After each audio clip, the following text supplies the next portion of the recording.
Hi friends, welcome back to my YouTube channel.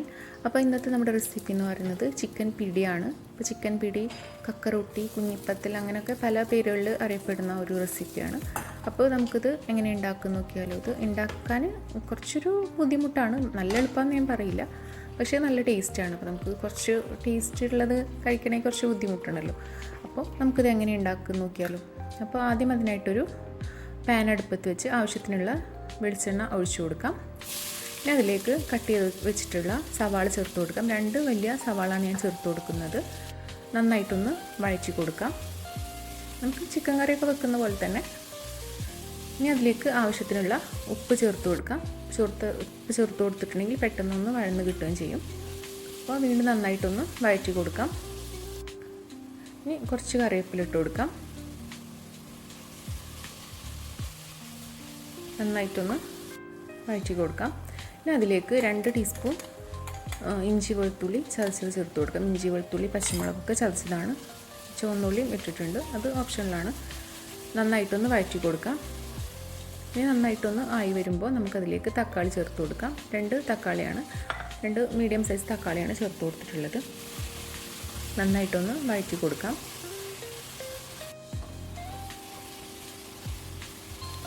ഇനി നമുക്കൊന്ന് മൂടി വെച്ച് തക്കാളിയൊക്കെ ഒന്ന് വേവുന്നത് വരെ ഒന്ന് വെയിറ്റ് ചെയ്യാം. ഇപ്പോൾ തക്കാളിയൊക്കെ നന്നായിട്ടൊന്ന് വെന്ത് വന്നിട്ടുണ്ട്. ഇനി കുറച്ച് മല്ലിയില ഇട്ട് കൊടുക്കാം. ഇനി നമുക്കിതിലേക്ക് ആവശ്യത്തിനുള്ള പൊടികൾ ഇട്ട് കൊടുക്കാം. ഒരു 1/2 ടീസ്പൂൺ മഞ്ഞൾപ്പൊടി ചേർത്ത് കൊടുക്കാം. ഒരു 3 ടീസ്പൂൺ മല്ലിപ്പൊടി ചേർത്ത് കൊടുക്കാം. ഒരു 1/2 ടീസ്പൂൺ മുളക് പൊടി. നിങ്ങൾക്ക് ആവശ്യത്തിനനുസരിച്ച് ചിക്കൻ അനുസരിച്ച് മസാലയിൽ വ്യത്യാസമൊക്കെ വരും. നന്നായിട്ടൊന്ന് വഴറ്റി കൊടുക്കാം. ഒരു പച്ചമണമൊക്കെ മാറുന്നത് വരെ നന്നായിട്ടൊന്ന് വഴറ്റി കൊടുക്കാം. ഇനി ഒരു 1/2 ടീസ്പൂൺ കുരുമുളക് പൊടി ചേർത്ത് കൊടുക്കാം. ഒരു 3/4 ടീസ്പൂൺ ഗരം മസാലപ്പൊടി കൂടി ചേർത്ത് കൊടുക്കാം. വീണ്ടും നന്നായിട്ടൊന്ന് വഴറ്റിയെടുക്കാം.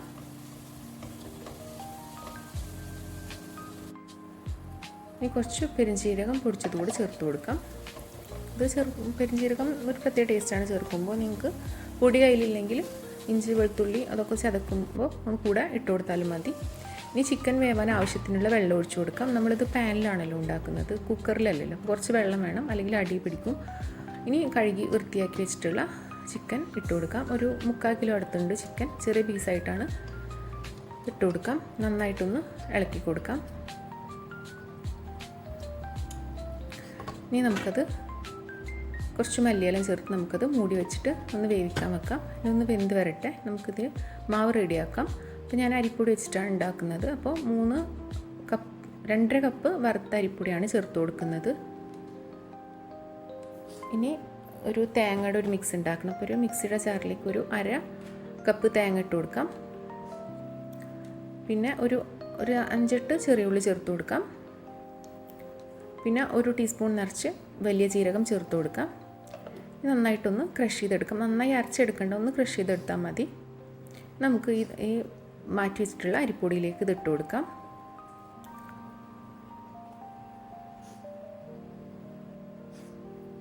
ഇനി നന്നായിട്ട് ഞാൻ ഉപ്പ് ചേർത്ത് കൊടുത്തിട്ടുണ്ടായിരുന്നു, അത് ക്ലിപ്പ് വിട്ടുപോയി തോന്നുന്നു.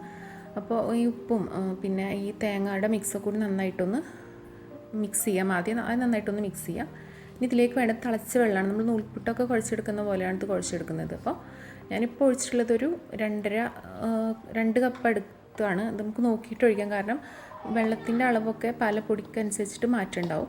അപ്പോൾ നിങ്ങൾ ഈ നൂൽപ്പുട്ടൊക്കെ കുഴക്കുന്ന പോലെ കുഴച്ചെടുക്കുക. അത് കുറച്ച് നൂൽപ്പുട്ടിൻ്റെ കാരണം കുറച്ചൊന്ന് ലൂസായിട്ടൊന്ന് കുഴച്ചെടുക്കാം. അപ്പോൾ ആദ്യം നന്നായിട്ട് വെള്ളം ഒഴിച്ചിട്ട് നമുക്കിതൊന്ന് മൂടി വെക്കാം. ഞാനൊരു 2 കപ്പാണ് ഒഴിച്ചു കൊടുത്തിട്ടുള്ളത് വെള്ളം. എനിക്കത് കറക്റ്റായിരുന്നു. നന്നായിട്ടൊന്ന് മിക്സ് ചെയ്തിട്ട് നമുക്കത് മൂടി വെക്കാം. ചൂടൊന്ന് പോയതിന് ശേഷം അത് കുഴച്ചെടുക്കാം. അപ്പോൾ ഈ സമയത്ത് നമുക്ക് ചിക്കൻ ഒന്ന് നോക്കാം. അതൊന്നായി വന്നിട്ട് മുഴുവനായിട്ട് വെന്തിട്ടില്ല, ഒന്നായി വന്നിട്ട് ഇടയ്ക്കൊന്ന് ഇളക്കി കൊടുക്കാം, അല്ലെങ്കിൽ അടി പിടിക്കും. അപ്പോൾ ആ സമയം കൊണ്ട് നമ്മൾ മാവ് ഒന്ന് ചൂടാറിയിട്ട് നമുക്ക് കൈ കൊണ്ട് കുഴക്കാൻ പറ്റുന്ന ഒരു പാകത്തിനാണ് നമ്മളിത് കുഴച്ചെടുക്കുക. നല്ല ചൂടിൽ കുഴക്കാൻ പറ്റില്ല. അപ്പോൾ ഒന്ന് ചൂടാറിയിട്ട്, എന്നാൽ നല്ല ചൂടാറാനും പാടില്ല. നമ്മൾ നൂൽപ്പെട്ടിനെ കുഴക്കുന്ന പോലെ തന്നെ, പക്ഷേ ഇത്തിരി ഒന്ന് ലൂസായിട്ട്, അത്രയും കട്ടിയിലല്ലാതെ നന്നായിട്ടൊന്ന് കുഴച്ചെടുക്കാം. അപ്പോൾ വെള്ളം കുറവുണ്ടെങ്കിൽ ഇപ്പോൾ നമുക്ക് ചേർത്ത് കൊടുക്കാം. എനിക്കത് കറക്റ്റായിരുന്നു വെള്ളം. അപ്പോൾ ഇത് നന്നായിട്ടൊന്ന് കുഴച്ചെടുക്കാം.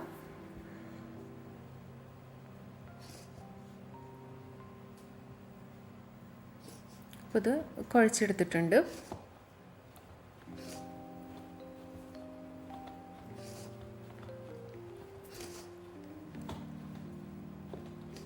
ഒന്ന് സോഫ്റ്റായിട്ടൊന്ന് കുഴച്ചെടുക്കാം. ഇനി നമുക്ക് ഇതിൽ നിന്ന് ഓരോ ഭാഗം എടുത്തിട്ട് നമുക്കിങ്ങനെ നീളത്തിൽ കയ്യിൽ വെച്ചിട്ട് ഇങ്ങനെ നീളത്തിലിങ്ങനെ എന്താ പറയുക, നീളത്തിലിങ്ങനെ ഇതിങ്ങനെ കട്ടിയില്ല, ഇതിങ്ങനെ നീളത്തിൽ ഇതായി ഒരു പാകത്തിന്, ഇപ്പോൾ ഈ കാണിച്ചിരിക്കുന്ന പാകത്തിനൊന്ന് നീളത്തിലാക്കിയെടുക്കാം. അപ്പോൾ നമുക്ക് പെട്ടെന്ന് ഇതേപോലെ ഇങ്ങനെ ഉരുട്ടിയെടുക്കാം. ഇതിങ്ങനെയാണ് ഉരുട്ടിയെടുക്കുന്നത്. അല്ല വലിയ ആയിട്ടുണ്ടെങ്കിൽ നമുക്ക് ഉരുട്ടിയെടുക്കുമ്പോൾ പല ഷേപ്പിലാവും പോവും. ഇങ്ങനെ ആകുമ്പോൾ കറക്റ്റ് നമുക്ക് ആ നീളത്തിൽ നിന്ന് ഓരോ കഷ്ണം മുറിച്ചെടുത്തിട്ട് ഈ ഒരു ഷേപ്പിലാണ് ഇതാക്കുന്നത്. പല ഷേപ്പിലും ആക്കുന്നവർ, ഞാൻ ഈ ഒരു ഷേപ്പിലാണ് ആക്കുന്നത്. നടുവിൽ ഇങ്ങനെ ഒരു ഇതിട്ടുണ്ട്. എനിക്ക് മനസ്സിലായി ഉണ്ടാവും എന്ന് വിചാരിക്കുന്നു. അപ്പോൾ എല്ലാതും ഇങ്ങനെ ഈ ഒരു ഷേപ്പിലാക്കി വെച്ച് ഇങ്ങനെ നീളത്തിലാക്കി വെച്ച് നമുക്ക് പെട്ടെന്ന് ഉരുട്ടിയെടുക്കാൻ പറ്റും. ഇങ്ങനെ ഒരു പാകത്തിനാണ് നമ്മൾ ഉരുട്ടിയെടുക്കുന്നത്. ഇത് കുറച്ച് ടാസ്ക്കുള്ളൊരു പണിയാണ്. കാരണം ഈ ഒരു സമയത്ത് കുറച്ച് ടൈം എടുക്കും ചെയ്യാൻ. അപ്പോൾ വീട്ടിൽ ആരെങ്കിലും ഉണ്ടെങ്കിൽ, കുട്ടികളൊക്കെ ഉണ്ടെങ്കിൽ അവർക്കൊക്കെ ഇത് ചെയ്യാൻ കൊടുക്കാം. അങ്ങനെ കുറച്ച് സമയം എടുക്കും ഇതിങ്ങനെ ഉരുട്ടി വരാൻ. അപ്പോൾ നമുക്കിത് ആവി കയറ്റിയെടുക്കാം. അപ്പോൾ ഞാൻ ഇഡ്ഡലി തട്ടിലും സ്റ്റീമറിലും ഒക്കെ ആയിട്ടാണ് വെച്ച് കൊടുക്കുന്നത്. അപ്പോൾ അതിൻ്റെ താഴെ കുറച്ച് ഓയിലൊന്ന് ബ്രഷ് ചെയ്ത് കൊടുക്കാം. നമുക്കിതെല്ലാതും ഇതിലിങ്ങനെ നിരത്തി ഇങ്ങനെ വെച്ച് കൊടുക്കാം.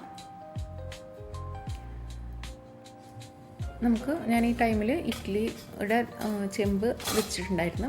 അപ്പോൾ അതിലേക്ക് നമ്മുടെ സ്റ്റീമറും പിന്നെ ഒരു ഇഡ്ഡലിയുടെ തട്ടും കൂടിയിട്ടാണ് വെച്ച് കൊടുക്കുന്നത് ഞാൻ. അതിലെല്ലാതും കൂടി ഒന്നിച്ച് വെക്കാൻ പറ്റില്ല. നമുക്കിത് മൂടി വെച്ചിട്ടൊന്ന് ഒരു 15 മിനിറ്റൊക്കെ നമുക്കിതൊന്ന് വേവിച്ചെടുക്കാം. അപ്പോൾ ഇത് അവിടെ ആയിട്ടുണ്ട്. അപ്പോൾ ഇത് വേവിച്ച സമയത്ത് ഇത് കുറച്ചിങ്ങനെ ഒട്ടി പിടിച്ച പോലെ തോന്നും. അപ്പോൾ നമുക്ക് ഇപ്പം തന്നെ ഇതിങ്ങനെ വിട്ടാൻ നോക്കണ്ട, അങ്ങനെ എടുക്കാൻ നോക്കണ്ട. അപ്പോൾ ഒന്ന് പൊട്ടി പോകുന്ന പോലെ തോന്നുന്നു. ചൂടാറിയിട്ടുണ്ടെങ്കിൽ ശരിയായിട്ട് കറക്റ്റായിട്ട് വിട്ട് വന്നോളും. അപ്പോൾ ഞാൻ അടുത്ത സെറ്റും കൂടി ആക്കിയിട്ടുണ്ടായിരുന്നു. അതും കൂടെ വെച്ച് കൊടുത്തിട്ടുണ്ട്. നൂൽപ്പിട്ടിൻ്റെ അതിൽ തന്നെ വെച്ച് കൊടുത്തിട്ടുണ്ട്. അപ്പോൾ ഇതെല്ലാതും ഇങ്ങനെ ആയിട്ടുണ്ട്. ഇനി നമുക്ക് ഒരു അരപ്പ് ഉണ്ടാക്കണം. ഈ കറിയിലേക്ക് മിക്സ് ചെയ്യാൻ വേണ്ടിയിട്ടാണ്. അപ്പോൾ ആ ഒരു കപ്പ് തേങ്ങ ചേർത്ത് കൊടുത്തിട്ടുണ്ട്. ഇതേപോലെ തന്നെ നേരത്തെ പോലെ തന്നെ 5-6 ചെറിയ ഉള്ളി ചേർത്ത് കൊടുത്തിട്ടുണ്ട്.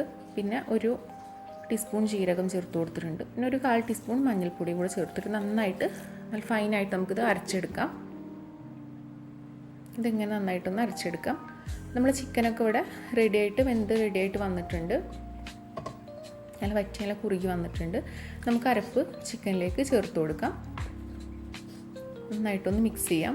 ഇനി അരപ്പിൻ്റെ ഒരു പച്ചമണം മാറുന്ന വരെ നന്നായിട്ടൊന്ന് തിളപ്പിച്ചെടുക്കാം. ഒന്ന് കഴുകിയിട്ടും കൂടെ ഒഴിച്ചു കൊടുക്കുന്നുണ്ട്. നന്നായിട്ടൊന്ന് തിളച്ച് വരട്ടെ. ഒരു പച്ച മണമൊക്കെ മാറുന്ന വരെ നന്നായിട്ടൊന്ന് തിളച്ച് വരട്ടെ. ഈ സമയത്ത് ഉപ്പിൻ്റെ എന്തിൻ്റെങ്കിലും കുറവുണ്ടെങ്കിൽ നമുക്ക് ചേർത്ത് കൊടുക്കാം. ഞാൻ കുറച്ചുകൂടെ ഉപ്പ് ചേർത്ത് കൊടുത്തിട്ടുണ്ട്. കുറച്ച് ഗരം മസാലപ്പൊടി കൂടെ ചേർത്ത് കൊടുത്തിട്ടുണ്ട്.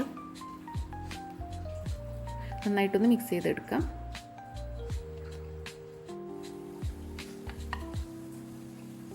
ഇത് നന്നായിട്ടത് തിളച്ച് വരുമ്പോൾ നമ്മൾ നേരത്തെ റെഡിയാക്കി വെച്ചിട്ടുള്ള പിടി ഇട്ട് കൊടുക്കാം. അതിപ്പോൾ നന്നായിട്ട് വിട്ട് വന്നിട്ടുണ്ട്.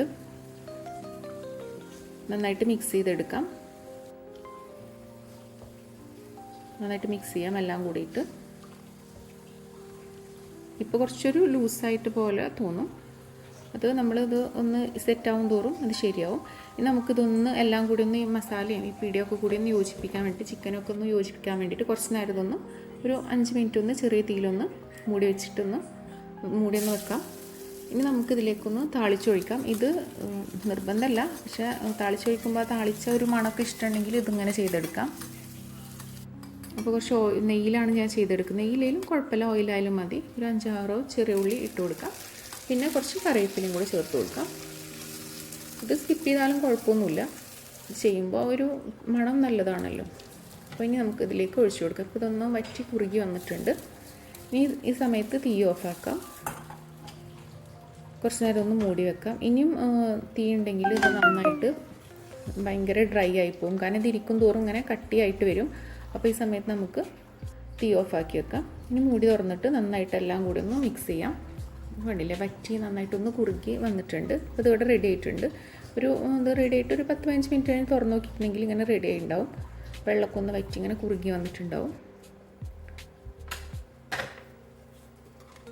ഇരിക്കും തോറും കണ്ടില്ല ഇങ്ങനെ ഒന്ന് ഡ്രൈ ആയിട്ട് വരും. അതുകൊണ്ട് ഒരുപാട് ഇങ്ങനെ ഡ്രൈ ആക്കി എടുക്കണ്ട, അങ്ങനെ ഇരിക്കും തോറും ഇങ്ങനെ കുറുക്കി വരും. അപ്പോൾ നമ്മുടെ കുഞ്ഞിപ്പത്തിൽ അല്ലെങ്കിൽ ചിക്കൻ പിടി ഇവിടെ റെഡി ആയിട്ടുണ്ട്. ഇത് പല സ്ഥലത്തും പല പേരാണ് അറിയപ്പെടുന്നത്. നമുക്കിത് ബീഫിലും ഒക്കെ ചെയ്യാം. അപ്പോൾ ഭയങ്കര ഈസി അല്ല, എന്നാലും കുറച്ചൊരു ബുദ്ധിമുട്ടുണ്ടെങ്കിലും ആ ഒരു പിടി ഉണ്ടാക്കാനാണ് കുറച്ചൊരു ബുദ്ധിമുട്ട്, വേറെ കുഴപ്പമൊന്നുമില്ല. അപ്പോൾ നല്ല ടേസ്റ്റാണ് കഴിക്കാൻ. നമുക്ക് ബ്രേക്ക്ഫാസ്റ്റ് ആയിട്ടും ഡിന്നറായിട്ടും ഒക്കെ കഴിക്കാം.